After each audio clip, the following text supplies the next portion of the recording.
Kung minsan, nagki-crave din tayo ng Pinoy almusal tulad nitong tapsilog. Yan, ang sarap po. Kaya gumawa ako ng tapa. Pero pork po yung ginamit natin. Ayan, so meron tayong 500 pork loin or pwede din kayong gumamit ng pork shoulder. So paghaluin lang yung pang marinade like yung soy sauce. Nilagyan din natin ng garlic, kunting seasoning, sugar, at saka chili flakes. So paghalu-haluin lang natin hanggat sa ma-coat ng marinade itong ating pork. Ayan po.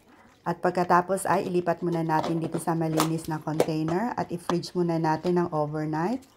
At pagkatapos ay pwede na nating lutuin. Kumuha lang tayo ng konti para sa pang-almusal lang natin ngayon dahil wala naman dito si Habi, nasa work.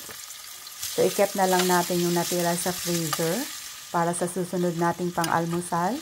So lutuin lang natin hanggat sa maging golden brown. At pag okay na ay pwede na nating hanguin. At meron tayong naihandang garlic fried rice dito. So, ilalagay na natin. At syempre, para kompleto yung ating tapsilog, meron tayong sunny side up egg. So, lalagyan din natin ng cucumber. And then, garnish with toasted garlic.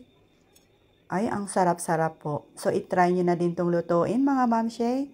At siguradong magugustuhan nyo rin po. Tara, kain na po tayo. Maraming salamat!